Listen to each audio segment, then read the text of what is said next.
जय हिंद साथियों, आप सभी का आपके अपने परिवार आसमा सिविल एकेडमी में मैं इशार अहमद आप सभी का पुरजोर स्वागत करता हूं और आशा करता हूं कि आप सभी स्वस्थ हैं और बिल्कुल मस्त हैं।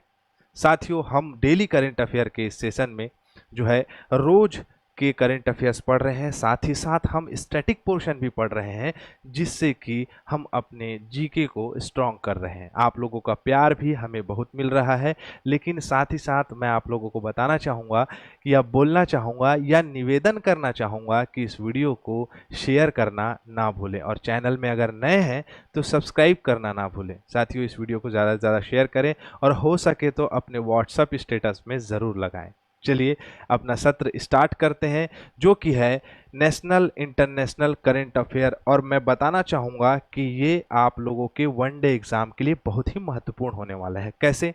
तो व्यापम का होने वाला छात्रावास अधीक्षक और पुलिस विभाग द्वारा लिया जाने वाला जो एग्जाम है पुलिस कांस्टेबल के लिए, ये कंटेंट बहुत ही महत्वपूर्ण होगा, क्योंकि हम जो जीके का पोर्शन पढ़ते हैं उससे हमारा जीके भी कवर होता है, मतलब सामान्य अध्ययन सामान्य ज्ञान भी जो है हमारा विकसित होता है। क्लियर है साथियों? तो चलिए अपना सत्र प्रारंभ करते हैं। और हर सत्र की शुरुआत एक शुभ विचार से होती है, और ये शुभ विचार आप इन पर्सनालिटी को बहुत अच्छी तरीके से जानते होंगे। महात्मा गांधी जी, हमारे भारत के राष्ट्रपिता, कहते हैं कि विश्वास को हमेशा तर्क से तौलना चाहिए, जब विश्वास अंधा हो जाता है तो मर जाता है। मतलब आप समझ रहे हैं इस बात को जो मैं आप लोगों को बताना चाह रहा हूं? देखो सॉरी, बोलना मत कि इशार सर डरा रहे थे।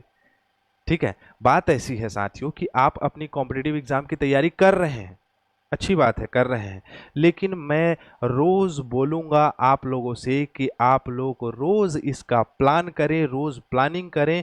जैसे कि मैंने सबसे पहले वीडियो में आप लोगों को बताया था कि साथियों एक प्रॉपर प्लान अपना रेडी करिए। प्लान कैसा? तो रोज आप क्या करें? प्लानिंग करें। जैसे कि आज कौन सी तारीख है? तो आज है 28 तारीख। ठीक है, तो 28 तारीख की रात को आप लोग क्या करेंगे? डेली नाइट एक प्रॉपर प्लान बनाएंगे। लाइक आपको पढ़ना है जीएस का पोर्शन, जिसमें आपका हो गया history, polity, geography and etc extra, है ना? एक्सेट्रा, एक्स्ट्रा बोल रहा हूं मैं भी, है ना?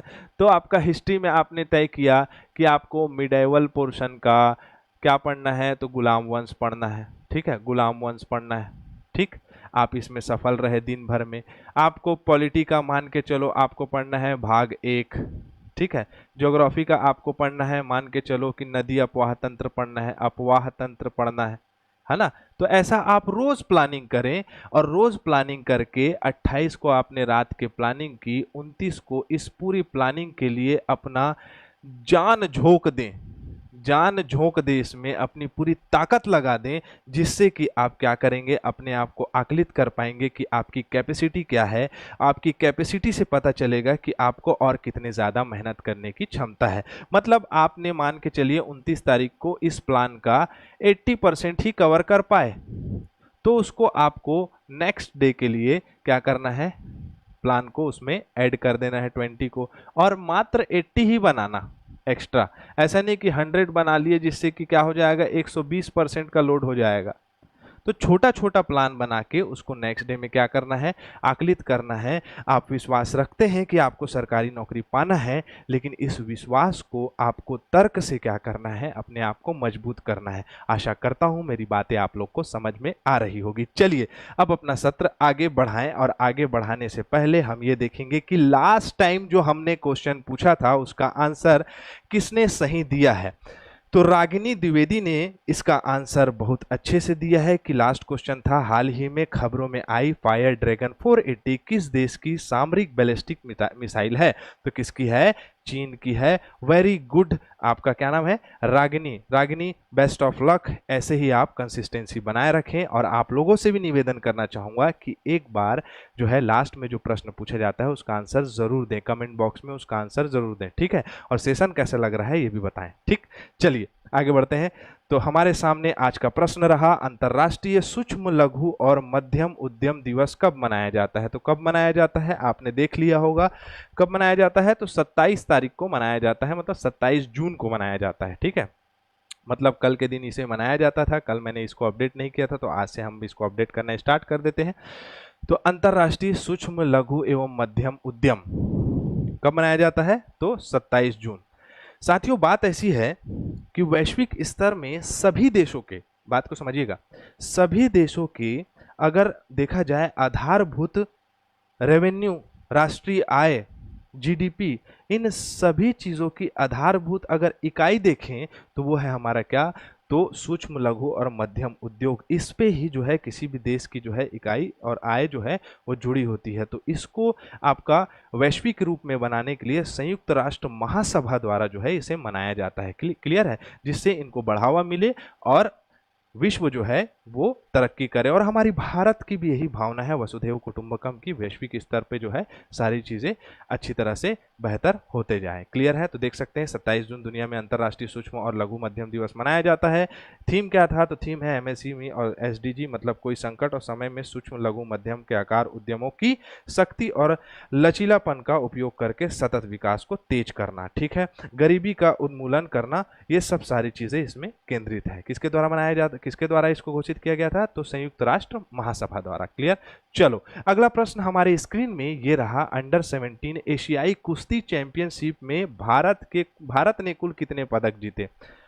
बहुत बेहतरीन जो है प्रदर्शन कर रही है इस अंडर 17 एशियाई कुश्ती में जो है हमारी भारत की टीम। और जो गोल्ड मेडलिस्ट हैं, टोटल 4 गोल्ड मेडल मिले हैं टोटल अगर देखें तो ओवरऑल 11। पहले आंसर बता देता हूं मैं इसका कि 11 जो है, आना रे भैया, ठीक है, 11 जो है क्या है, इसमें हमने क्या किया है, पदक जीता है। तो आंसर आपका ये होगा 11।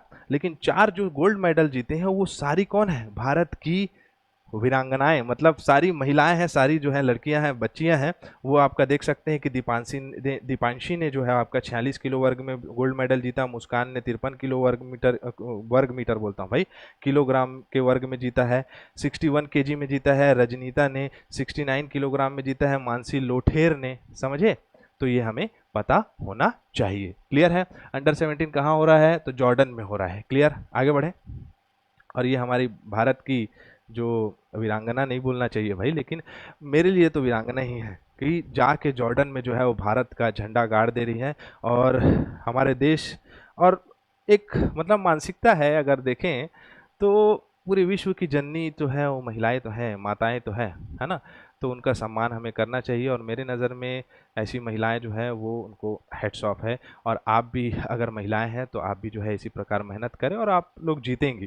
क्योंकि महिलाओं का जो साइकोलॉजी होता है, जो मानसिकता होता है, वो हमेशा तत्पर, अडग, सजग और प्रबल होता है। चलिए आगे बढ़ते हैं, नहीं तो मैं अपनी भावनाओं को और तरीके से बताते जाऊंगा। आगे बढ़ते हैं कि भूमिगत कोयला गैसीकरण के लिए भारत की पहली पायलट परियोजना किस राज्य में शुरू की गई है? चलो भाई ये जान लेते हैं किस राज्य में शुरू की है। आखिरकार ये पायलट परियोजना क्या है? तो जितनी भी मतलब कोयला खनन से संबंधित गैसें जो निकलती हैं उसको भूमि में ही दोहन करके उस गैस का उपयोग करना, जैसे मीथेन और बाकी गैसें, तो उसके लिए पायलट परियोजना लाई गई है। कहाँ लाई गई है? तो झारखंड में। झारखंड जो है छोटा नागपुर का क्षेत्र वाला आपका एरिया है। अगर हम इसको छोटे से नक्शे में समझें तो नक्शे में आइए समझ लेते हैं। झारखंड को जानना जरूरी है। भारत का एक नक्शा बना लेते हैं छोटा सा, उसमें जो है हम जानेंगे इसके बारे में। ठीक है? और वीडियो को शेयर करना ना भूलें भैया, वीडियो को शेयर करो, क्योंकि जैसे जैसे रीच बढ़ते जाएंगी वैसे वैसे हम सफल होते जाएंगे और आप भी सफल होंगे, क्योंकि आपकी सफलता में ही हमारी सफलता छुपी हुई है। खैर, तो ये वाला क्षेत्र जो है मुख्य रूप से कौन सा क्षेत्र है? छोटा नागपुर का पठार वाला क्षेत्र है। खनिज संसाधन से पूरी तरीके से परिपूर्ण और जो है आपका ये क्षेत्र मतलब आपका क्या है? परिपूर्ण है ना? तो ये छोटा नागपुर वाले क्षेत्र में यहाँ चालू किया गया है तो भूमिगत कोयला गैसीकरण का पायलट परियोजना। क्लियर है? चलो आगे बढ़ते हैं। तो कोयला मंत्रालय ने झारखंड में भूमिगत कोयला गैसीकरण के लिए भारत में पायलट परियोजना जारी की है। और हमारे भारत के देखें कौन है, तो कोयला एवं खान मंत्री भारत सरकार के तो माननीय श्री जी, क्या नाम है, श्री जी किशन रेड्डी। क्लियर है? तो आप लोग को इसको याद रखना है। मैंने जैसे मैंने बताया भूमिगत गैस जो कोयला है, कोयले से जो गैस आती है, methane, hydrogen, carbon monoxide, carbon dioxide, ये सब चीज़ों का क्या करना, ये सब चीज़ों को कलेक्ट करना, देन उसके बाद उसका उपयोग में लाना। ठीक है? भूमिगत रूप में ही उसको दोहन करके उसका उपयोग कर लेना, मतलब धरती में ही उसको जलाते हैं, देन उसके बाद ऊपर लाके उसको यूज कर लेते हैं। खैर, भारत और किस देश के बीच रसद आदान प्रदान समझौता को मंजूरी दी गई है? चलो देखते हैं। अरे अरे अरे अरे भैया, तू यहीं रहे, समझे, तय का बार एती तेती हुआ था। ठीक, मोदी जी खड़े हैं ना, कोई शक है क्या? वो क्या था, वो अभी जो बहुत फेमस पर्सनालिटी है, क्या नाम है उनका, दुर्गेश नाई, ठीक है, कोई शक है क्या? हवाए हवाए बजरंग बली, हवाए हवाए और हवाए, ठीक है। चलो, तो किसके बीच में हुई है आदान प्रदान समझौता?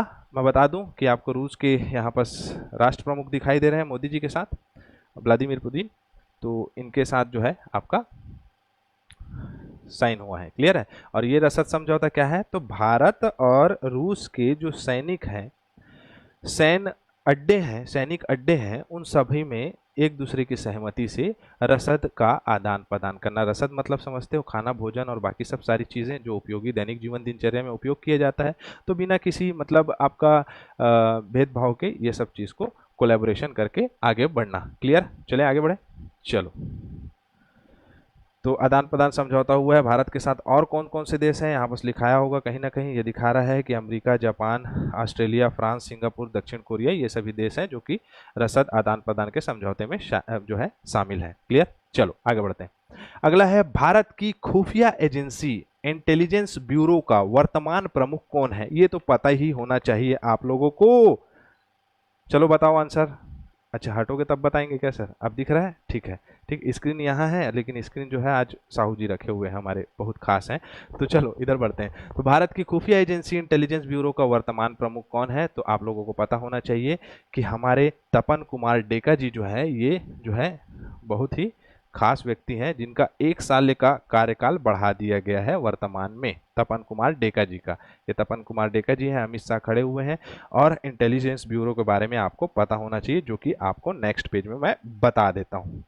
यहाँ दिखाई दे रहे हैं सारे कंटेंट्स, इसमें क्या क्या पता होने चाहिए। तो आपको पता है कि इनका कार्यकाल बढ़ा दिया गया है, साथ ही साथ कैबिनेट की नियुक्ति के साथ आपका मानव अधिकार आयोग के महासचिव जो क्या नाम है, भरत लाल, उनका भी 1 साल का सेवा का विस्तार कर दिया गया है। इंटेलिजेंस ब्यूरो की बात करूं तो कब इसकी स्थापना हुई है? 1887 में। आपको पता होना चाहिए इसका जो आदर्श वाक्य है वो क्या है? जागृतम अहिर्निशम, मतलब कि हमेशा अलर्ट रहना, ठीक है। जागृतम मतलब जागते, और अहिर्निशम मतलब आपके लिए अलर्ट है, ठीक है। तो जागृतम अहिर्निशम इसका क्या है? तो आपका आदर्श वाक्य है। मुख्यालय कहाँ है?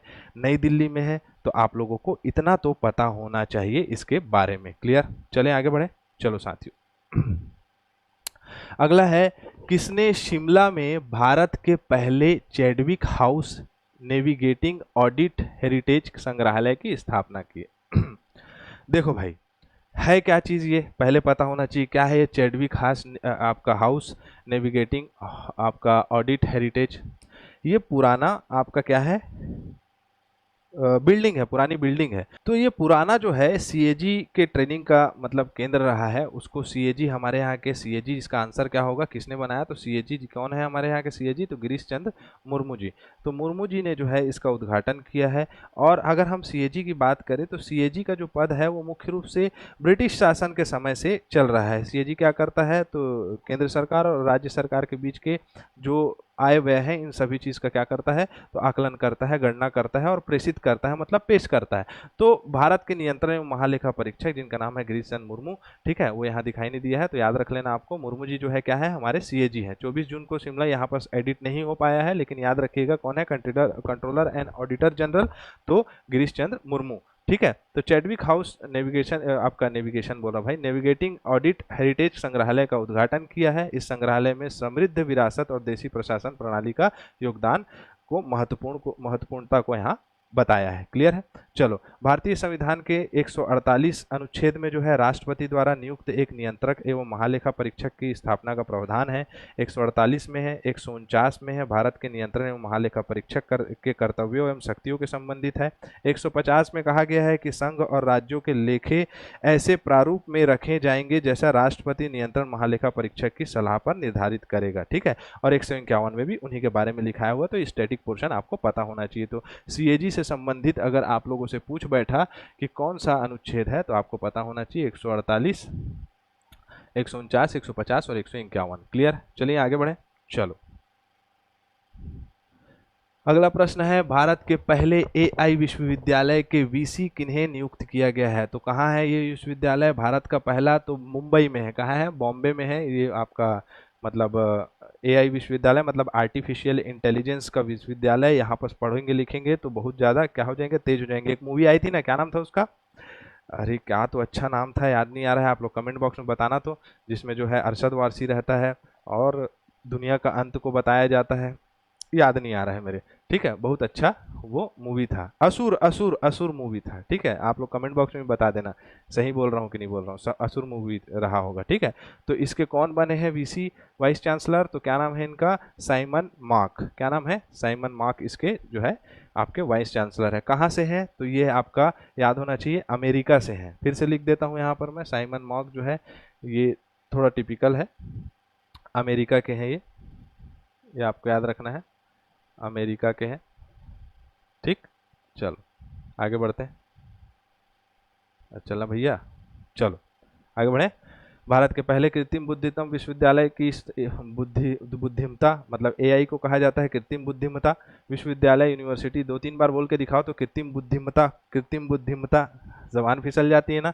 चलो, मार्क जो है उनको बनाया गया है, ये पहले कुलपति बनेंगे जो गैर भारतीय हैं। ठीक है, और उनके बारे में लिखाया हुआ है कि इन्होंने पीएचडी किया है, साथ ही साथ जो है बीटेक भी किया है, इनके बारे में जान सकते हैं आप। क्लियर, चलो अगला है भारत और जापान के बीच संयुक्त सैनिक अभ्यास जिम मैक्स 24 ओके 8वां संस्करण है ये। ठीक, बताता हूं अभी।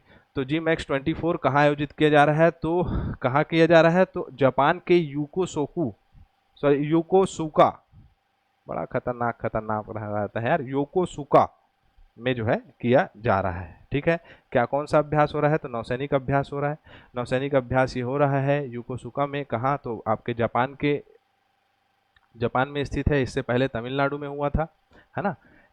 आपका इसका जो आपका मुख्य रूप से अगर इसका उद्देश्य क्या है, तो इसका उद्देश्य है आपका हिंद और प्रशांत महासागर क्षेत्र में सुरक्षा और सैन्य सहयोग को बढ़ावा देना। ठीक है, कहाँ हुआ था, तो विशाखापट्टनम में हुआ था, तमिलनाडु में। क्लियर, आगे बढ़े। 7वां संस्करण, ये 8वां संस्करण है। क्लियर, हम बात करें तो भारत और जापान के बीच में थल सेना युद्ध अभ्यास हो रहा है, जो थल सेना युद्ध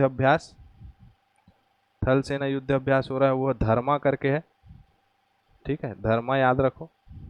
और आपका एक वायु सेना हो रहा है, अरे कर्सिव बहुत बेकार लिखा था इसमें, कोई बात नहीं, वायु सेना हो रहा है, वो क्या हो रहा है आपका, तो मैत्री।